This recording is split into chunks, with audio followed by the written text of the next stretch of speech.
Sebuah film yang berjudul Maharaja tahun 2024.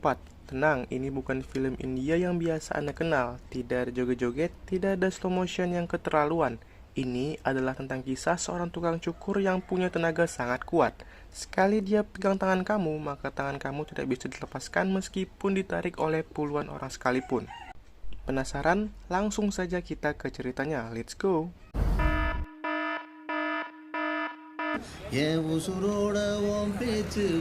Kisah akan berfokus pada seorang tukang cukur bernama Maharaja. Ia punya istri dan satu anak perempuan yang masih kecil. Kala itu, Maharaja sedang membeli boneka untuk anaknya yang kebetulan letaknya ada di seberang rumah mereka. Di mana saat Maharaja sedang pilih-pilih mainan yang cocok, sebuah truk yang sedang melaju kencang pun tiba-tiba oleng dan menabrak rumah tersebut. 10 tahun kemudian, sejak tragedi itu, ini Amu, anak perempuan Maharaja, yang berhasil selamat berkat tempat sampah besi yang bertuliskan Yusmi, yang jatuh mengurung dan melindungi Amu pada waktu itu. Di mana saat ini Maharaja dan Amu sudah pindah rumah ke tengah sawah, yang letaknya sangat jauh dari jalan raya. और मेरे पापा हर शुक्रवार को लक्ष्मी को नहलाते हैं, तिलक भी लगाते हैं. Ya, Maharaja dan Amu pun menamai tempat sampah itu dengan nama Laksmi. Karena berkat tempat sampah besi itulah nyawa Amu berhasil terselamatkan. Maharaja sendiri masih bekerja sebagai tukang cukur di tempat si Paman Ucok. Aktivitas Maharaja hanya bekerja, jemput anak, dan pulang ke rumah. Sampai suatu hari Maharaja dipanggil kepala sekolah setelah Amu dilaporkan telah berbuat nakal dengan mencampurkan alkohol pada minuman para guru dan terancam akan dikeluarkan. जिन लोगों ने देखा है वो गलत है या मैं गलत हूँ वो सब मैं नहीं जानता सर, लेकिन मेरी बेटी गलती नहीं. Tak lama muncullah ibu guru yang membawa seorang murid laki-laki yang merupakan tersangka asli tindakan tersebut, di mana kepala sekolah yang sudah terlanjur menuduh Amu dan memaki Maharaja pun merasa gengsi jika harus meminta maaf dan justru malah menyuruh mereka berdua untuk segera pergi. अब जाओ, हे, सब जाओ, जाओ यहाँ से, सब जाओ. Tak terima anaknya sudah dituduh-tuduh, Maharaja pun meminta kepala sekolah untuk minta maaf kepada putrinya. Tapi beliau menolak melakukannya, sehingga dua satpam dibantu para guru pun menarik Maharaja yang berpegangan pada sebuah tiang dan tiba-tiba मैंने गलती की है बेटी. Singkat cerita, beberapa hari setelah kejadian itu, Amu pun pamit pergi berkemah di luar kota bersama guru dan teman-temannya. Maharaja pun mengantarkannya sampai naik bus dan saling dada satu sama lain, seolah berat membiarkan putrinya pergi tanpa didampingi. Suatu malam, entah apa yang sudah terjadi, seisi rumah Maharaja pun terlihat sudah berantakan, dengan Maharaja yang sudah terbaring pingsan, sampai akhirnya muncul seekor ular kobra yang masuk ke dalam rumah melewati tubuh Maharaja dan tak sengaja membangunkannya. Keesokan paginya, Maharaja pun mendatangi kantor polisi setempat untuk melaporkan kejadian semalam. Yang alangkahnya terkejutnya Pak Polisi dan kita semua yang menonton saat mendengar pengakuan Maharaja, mengatakan bahwa telah terjadi perampokan yang dilakukan oleh 3 orang pencuri. Bukan uang atau perhiasan, para perampok itu mencuri sesuatu yang lebih berharga, yaitu Laksmi, si tempat sampah keramat. क्या करेगा, क्या करेगा, क्या करेगा. नहीं तो मैं. Sama seperti sebelumnya, ketika kemauan Maharaja tidak dipenuhi, ia akan terus memohon tanpa henti sehingga membuat Pak Polisi marah, di mana Maharaja kembali berpegangan pada kayu yang menempel di dinding. Dan inilah yang terjadi. Ya, rak penyimpanan pun roboh, termasuk satu gentong berisi ular kobra yang entah sejak kapan berada di sana lepas, dan semua orang pun berlari keluar kecuali Maharaja dengan santainya menenteng si ular dengan tangan kanannya.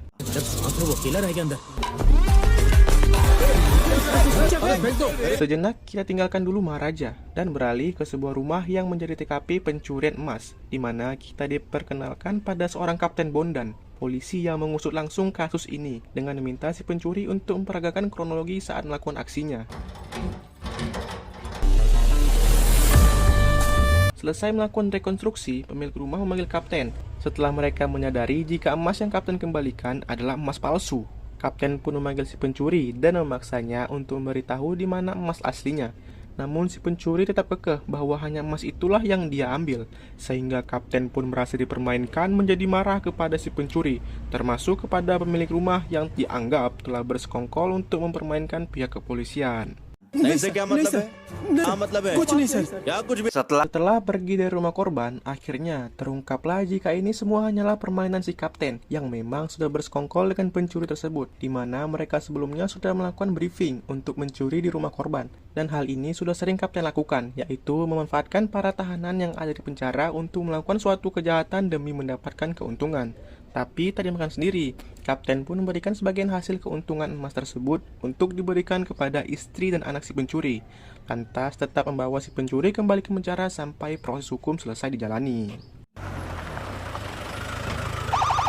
Kembali ke kantor polisi, para petugas di sana sudah menyerah mendengar penjelasan Maharaja tentang tempat sampah keramatnya, di mana kapten sebagai pemimpin di sana pun mencoba mendengarkannya secara sesama dan perlahan, yang pada akhirnya kapten pun ikut kesal juga dan melempar Maharaja keluar dari kantor polisi.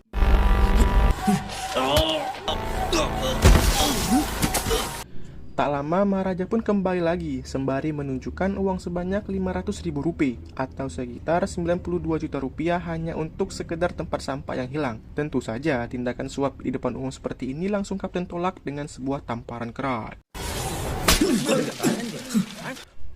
Tapi tak lama kapten dan dua anak buah pun terlihat sudah berada di rumah Maharaja. Beliau tentu saja tergoda dengan uang sebanyak itu. Tapi ya tidak di depan semua orang juga ngasihnya. Ten dan anak buahnya pun tampak serius mengusut kasus hilangnya sebuah tempat sampah demi 92 juta rupiah. Sampai akhirnya mereka tak sengaja menemukan buku tabungan yang berisi uang yang sangat banyak. Dan mereka pun semakin semangat untuk menemukan tempat sampah yang hilang. चलिए 5 में 2 और जोड़ देता हूँ, आपको पूरे 7 लाख रुपए दूंगा। Kapten tersebut pun sampai menugaskan satu petugas untuk berkeliling mencari tempat sampah yang sama persis dengan tempat sampah milik Maharaja. Dan tentu saja itu bukanlah perkara yang mudah, karena tempat sampah itu sendiri sudah usianya sudah 10 tahun dan kemungkinan sudah tidak diproduksi lagi.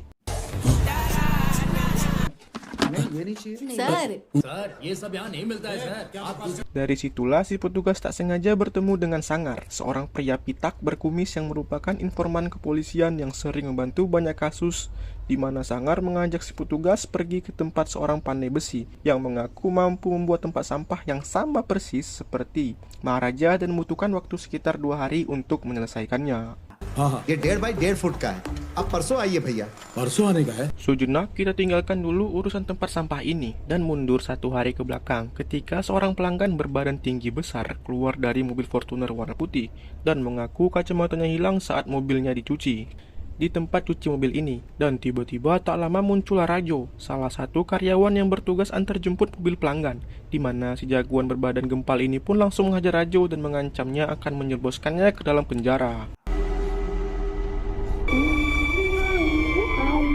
Rajo ternyata adalah mantan narapidana yang punya nyali besar. Hal ini dibuktikan ketika ia datang sendirian ke kafe tempat si jagoan biasa nongkrong dan menghajar si jagoan beserta semua teman-temannya hanya seorang diri.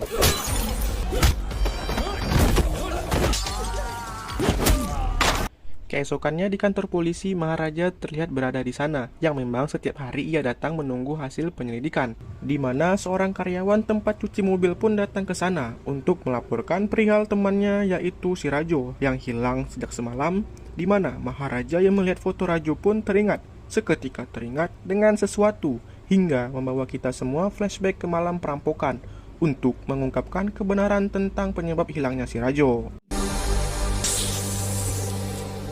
Pada malam perampokan, ketika Maharaja baru siuman dari pingsannya, ia tak sengaja menemukan kertas kecil yang merupakan tiket parkir, lengkap dengan jenis mobil dan nomor platnya, di mana mobil tersebut tidak lain dan tidak bukan adalah mobil Fortuner warna putih milik si jagoan gempal. Sehingga Maharaja pun mulai melacak keberadaan pemilik mobil tersebut, hingga membawanya ke sebuah kafe tempat si jagoan biasa nongkrong. Ya, sempat menanyakan kebenaran akan pemilik mobil Fortuner tersebut, Maharaja pun tidak jadi mendesaknya setelah si jagoan membahas tentang seorang karyawan tempat cuci mobil yang mencuri kacamata mahalnya dan memakai mobilnya. Tak berapa lama muncul Rajo yang datang untuk menghajar si jagoan. Maharaja pun jadi tahu jika pemilik tiket parkir tersebut adalah Rajo, yang berarti dialah salah satu dari 3 perampok yang membobol rumahnya dan mencuri tempat sampah kesayangannya.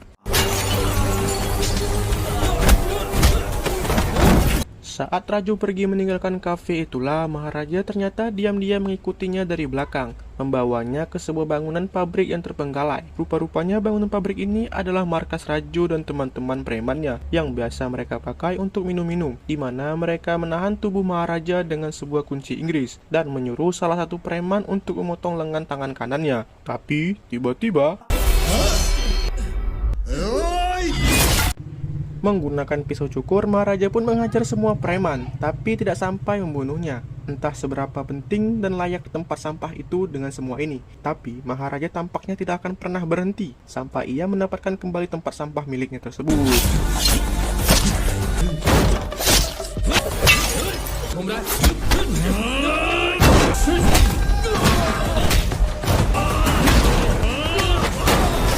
Maharaja pun melemparkan Raju dan menancapkannya pada besi di belakang, di mana Maharaja hanya ingin tahu siapa dua orang lagi yang ikut terlibat dalam pencurian di rumahnya. Raju pun tidak memberitahu siapa namanya. Ia hanya memberitahu tentang salah satu yang merupakan polisi yang ada di daerahnya. Entah orang siapa yang dimaksud Raju. Keburu membuat Maharaja tersungkur dan segera naik motor untuk kabur. Namun Maharaja dengan cepat mengambil sebilah parang dan menebas leher Raju hingga kelapanya terputus. Dan itulah kronologi bagaimana Raju menghilang. Maharaja pun berpura-pura menenangkan si karyawan dan menasehatinya agar tetap sabar. Sambil menunggu tukang pandai besi menyelesaikan tempat sampahnya, mari saya ajak Anda flashback ke 10 tahun lalu sebelum insiden anak dan istri Maharaja ditabrak oleh truk oleng. Kita akan diperkenalkan oleh seorang perampok kejam bernama Selvam yang sedang merampok sebuah rumah dengan salah satu sahabatnya. Kebetulan korbannya adalah seorang ibu dan seorang anak gadis. Alih-alih hanya merampok barang berharga, Selvam pun justru membiarkan, bahkan memberikan izin sahabatnya untuk menggedabah si anak gadis tanpa sedikit pun menunjukkan hati nuraninya. Selesai melakukan perampokan, Selvam pun langsung pulang ke rumah yang ternyata ia sendiri pun sudah berkeluarga, punya istri dan satu anak perempuan yang masih kecil, di mana Anda semua mungkin akan sedikit terkejut saat mengetahui jika tempat sampah bertuliskan Yusmi yang dinamai Laksmi ternyata dulunya adalah milik Selvam. Suatu hari, anak dari Selvam pun terluka di bagian punggungnya gara-gara ketiban barang yang jatuh dari atas rak, sehingga Selvam pun sebagai seorang ayah yang baik pun mengobatinya dengan cara diperban. Beberapa hari kemudian, Selvam dan istrinya terlihat mendatangi toko perhiasan untuk membeli kalung emas sebagai hadiah ulang tahun putri mereka yang masih kecil. Mereka tertarik dengan salah satu kalung berlogo telapak kaki yang dikelilingi oleh berlian merah, yang pastinya harganya sangat mahal. Si istri pun sempat tidak setuju, tapi Selvam tetap membelinya karena memang punya uang hasil perampokan yang tidak diketahui oleh istrinya. Yang karena butuh waktu untuk memasang berliannya, Selvam pun diminta untuk datang lagi besok keesokannya. Keesokannya, Selvam kembali ke toko perhiasan untuk mengambil kalung pesanannya, dan ia terlihat sangat senang dengan hal itu, yang karena hari ini adalah pesta ulang tahun putrinya. Si istri pun terlihat memberitahu semua tetangga untuk datang ke rumahnya, sekaligus menelpon Selvam dan menyuruhnya untuk merapikan brewoknya yang sudah jambros. Dan tebak, tempat cukur siapa yang Selvam datangi? Iya, Selvam mendatangi tempat cukur Maharaja yang saat itu masih muda, di mana saat pencukuran baru dimulai, alat cukur Maharaja pun kehabisan baterai, yang membuatnya harus keluar untuk memberi baterai yang baru. Tak lama, Selvam pun mendapatkan telepon dari sahabatnya perihal aksi perampokan mereka yang masuk berita di koran, dan polisi pun sedang melakukan penyelidikan, di mana saat Selvam masih berbincang di telepon dan melihat berita perampokan di koran, tiba-tiba ya, entah Maharaja sempat mendengarkan perbincangan itu atau tidak, namun Selvam terus menatap Maharaja saat dia sedang bekerja dan juga memberikan bayaran lebih dengan maksud sebagai uang tutup mulut. Namun Maharaja menolaknya. Sampainya Selvam di rumah dan pesta akan segera dimulai, si istri memberitahu tentang kalung berlian yang Selvam ambil. Ternyata tidak ada di kantong celananya, dan tebak di mana kalungnya? Ya, kalung itu pun tertinggal di tempat cukur, dan Maharaja disuruh si paman Ucok untuk mengantarkannya sesuai alamat yang tertera pada kertas pesanan kalung tersebut. Ya, जो करना जाके कर.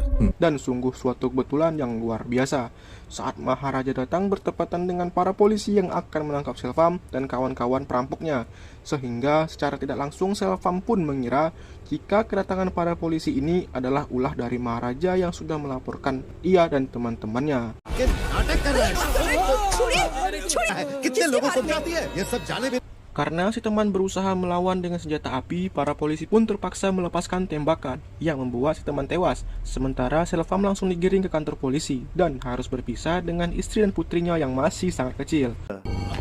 चल चल चुपचाप Selesai dengan kisah Selvam, perampok yang entah apa hubungannya dengan semua ini, kita akan kembali ke masa sekarang, lebih tepatnya urusan tempat sampah yang sudah jadi. Sangar dan satu petugas pun langsung mengambilnya dan membawanya ke rumah si Kapten Bondan. Yang perlu mereka lakukan sekarang hanyalah mempenyokkan tempat sampah itu dan mengotorinya supaya sama persis dengan tempat sampah milik Maharaja.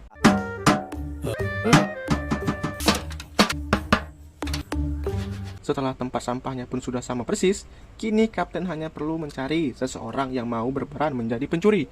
Ia menghubungi satu persatu mantan napi kenalannya. Namun mereka semua tidak ada yang bisa, apalagi setelah mendengarkan jika barang yang dimaksud hanyalah sebuah tempat sampah yang tidak berharga. वो एक कचरे का हेलो राजमानिकम जवाब दो Karena tidak ada yang mau berperan jadi pencuri, Sangar pun mengajukan dirinya. Setelah mendengarkan imbalan yang ditawarkan, sehingga tinggal satu hal lagi yang harus dipersiapkan, yaitu detail kejadian yang terjadi pada malam itu, di mana Kapten pun menyuruh satu petugasnya di kantor untuk meminta Maharaja menceritakan ulang kronologi kejadiannya dengan telepon yang terhubung langsung ke mereka bertiga. ओ head record हो रहा है ना हाँ रिकॉर्ड हो रहा है ना भाई Dan di sini pula lah kita akhirnya mengetahui apa yang sebenarnya terjadi. Bahwa insiden terjadinya pencurian itu terjadi tepat saat Amu sudah pulang dari acara kemah, bertepatan saat Maharaja baru pulang dari tempat cukur. Amu pun lebih dulu sampai, masuk ke dalam rumah, mengganti pakaian tepat saat ada 3 pencuri yang terdiri dari Rajo, Selvam, dan satu lagi adalah si Sangar itu sendiri. Selvam pun mengajar Amu sampai babak belur. Yang semua ini dilakukan sebagai bentuk balas dendam Selvam terhadap Maharaja yang membuatnya harus dipenjara selama 10 tahun dan memisahkan dari istri dan anaknya. Sembari menunggu Maharaja pulang, Sangar mengaku istrinya sedang berada di luar kota. Selvam pun mengizinkan untuk mengastagfirullah. Ya, Anda semua pasti sudah paham lah, di mana Selvam yang sedari dulu selalu tidak peduli apapun yang dilakukan oleh temannya, pun mengizinkan Sangar untuk melakukannya. Tidak hanya 1 kali, tetapi 2 kali. Dan itu sangat-sangat mengkoplokkan dan membuat kita semua yang menonton menjadi sangat emosi melihat kejadian seperti itu. Beberapa saat menunggu, Maharaja pun tak kunjung pulang. Selvam pun jadi kepikiran untuk membalas dendam dengan cara yang lain, yaitu membiarkan Amu sekarat, agar Maharaja bisa merasakan penderitaan dan rasa sakit selama 10 tahun ini yang ia rasakan. चलो चलो Tak lama setelah Selvam dan kawan-kawannya pergi, Maharaja ternyata terlambat pulang karena mencari sepatu baru yang cocok untuk hadiah kepulangan Amu putrinya. Yang alangkah terkejutnya dia saat sampai di rumah dan langsung membawa Amu ke rumah sakit. Setelah Amu mendapatkan perawatan, Maharaja kembali ke rumah mengamuk sejadi-jadinya dan mengacak-acak isi rumah. Bahkan luka yang terdapat pada telinganya pun ia buat sendiri saking marahnya Maharaja terhadap apa yang menimpa putri kesayangannya. Tak lama setelah putrinya sadar, Amu pun meminta Maharaja, ayahnya, untuk mencari tahu siapa orang yang telah melakukan ini kepadanya. Bukan untuk apa-apa, Amu mengaku hanya ingin berbicara langsung kepada orang tersebut, yang dalam hal ini jelas adalah Selvam dan kawan-kawan, dan ingin mengetahui apa yang telah Amu atau ayahnya perbuat sampai-sampai Selvam tega melakukan hal ini kepadanya. Dan faktanya Laksmi alias tempat sampah yang selama ini dia anggap hilang ada di bawah ranjang Amu dan sengaja diletakkan di sana oleh Maharaja sendiri. Mendengar cerita Maharaja tentang pencurian tempat sampahnya, Sangar secara tidak langsung jadi teringat dengan aksinya bersama Rajo dan Selvam, yang memang cerita barusan cocok sekali dengan kronologi yang mereka lakukan pada malam itu. Hanya saja ada sedikit cerita tambahan, yaitu tentang tempat sampah yang dicuri. Sebenarnya tidak ada pernah kaitannya sama sekali, sehingga Sangar yang tadinya bersedia berperan jadi pencuri pun tiba-tiba mengurungkan niatnya. Tapi si Kapten Bondan terus memaksanya. उल्लू की तुम मेरे बारे में तो अच्छे से जानता है ना नहीं सर एक कान के नीचे दूंगा कान का पर्दा फट जाएगा Dan keesokan paginya, Kapten pun membawa Sangar menuju rumah Maharaja untuk melakukan rekonstruksi di tempat kejadian perkara, di mana Sangar terlihat sangat gugup. memperagakannya karena takut Maharaja menyadari kejadian yang sebenarnya. और उसका मुंह बंद कर दिया। Dan ya, Sangar nyaris ketahuan saat ia memperagakan bagaimana ia memeluk Amu dari belakang. Dan karena tangannya terlalu rendah dan seukuran tubuh seorang anak remaja, Sangar langsung menaikkan tangannya seolah-olah sedang benar-benar memeluk Maharaja. Disitulah Maharaja langsung teringat dengan perkataan putrinya tentang satu pelaku yang punya benjolan di punggung, sehingga Maharaja pun langsung memeluk Sangar. कनाल में तुम भी गिर गिरा Ya, fix akhirnya Maharaja yakin jika Sangarlah salah satu pelaku yang telah menyebabkan putrinya menderita, di mana Maharaja pun meminta kapten dan anak buahnya untuk menjauh dulu sebentar karena Maharaja ingin berbicara berdua dengan Sangar untuk menanyakan berapa umurnya dan kenapa ia bisa sampai tega melakukan hal itu kepada seorang anak gadis yang masih di bawah umur. मेरा ना यहाँ आने का Selesai ngobrol berdua, Maharaja pun minta si kapten untuk melepaskan Sangar dengan alasan dia sudah memaafkannya. Padahal Maharaja berniat untuk menghabisinya di luar setelah semua ini selesai. Di mana Anda semua yang menonton akan sangat dibuat terkejut ketika Bapak Kapten Bondan berkata, तेरी बेटी का रेप किया हो तब भी छोड़ दे। ya, Kapten ternyata sudah mengetahui aksi bejat Sangar dari laporan kedua polisi yang mengusut kasus kematian Raju. Di pabrik bekas mereka menemukan ponsel milik Raju tepat saat Sangar menelponnya dan berhasil menemukan keterkaitannya dengan kasus Maharaja yang putrinya mengalami pemerkosaan oleh para perampok. Kapten pun memberikan golok kepada Maharaja dan mengunci rumahnya dari luar. Meskipun dikenal sebagai seorang aparat yang korup, Kapten juga merupakan seorang ayah yang punya anak gadis seumuran anaknya Maharaja. Sehingga apa yang ia lakukan saat ini adalah sebagai bentuk kekesalannya sebagai seorang ayah apabila kejadian seperti ini menimpa keluarganya. भाई मुझे माफ कर दो मुझसे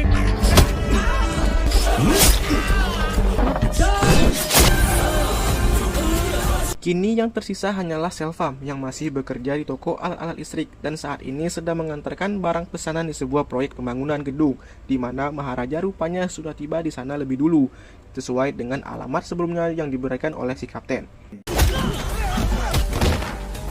Setelah menghajar orang-orang proyek yang dianggap menghalangi niatnya, Maharaja akhirnya bertemu langsung dengan sosok yang dicarinya dan orang itu adalah Selvam, pria yang 10 tahun lalu dipenjara dan telah salah paham tentang Maharaja yang melaporkannya ke polisi.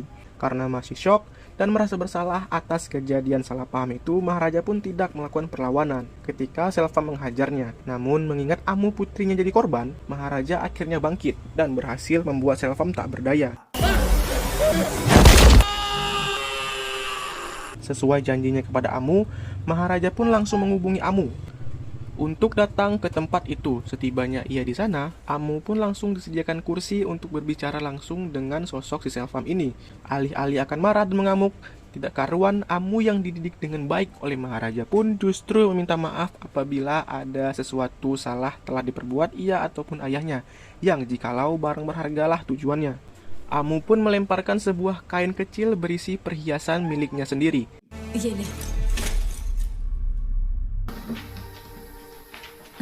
Disinilah plot twist sesungguhnya akan terungkap dan mungkin Anda semua akan terkejut berkali-kali lipat saat melihat jika salah satu perhiasan itu ada kalung berlogo telapak kaki yang dikelilingi berlian merah, di mana kita akan langsung dibawa flashback lagi ke waktu di mana Selvam baru saja digiring ke penjara kala itu. Maharaja dan istri beserta anaknya yang masih kecil pun mendatangi rumah istri dan anaknya Selvam dengan maksud mengembalikan kalung berlian yang tidak sempat Maharaja kembalikan. Melihat anak Selvam yang masih kecil dan seumuran dengan putri Maharaja pun pergi ke toko mainan yang terletak di seberang rumah, sehingga terjadilah insiden truk oleng yang menewaskan mereka semua. Fakta satu-satunya yang selamat pada kecelakaan itu adalah anaknya Selvam. Entah apa yang Maharaja pikirkan saat semua orang sedang sibuk, Maharaja pun mengambil anaknya Selvam dan mengaku bahwa itu adalah anak kandungnya.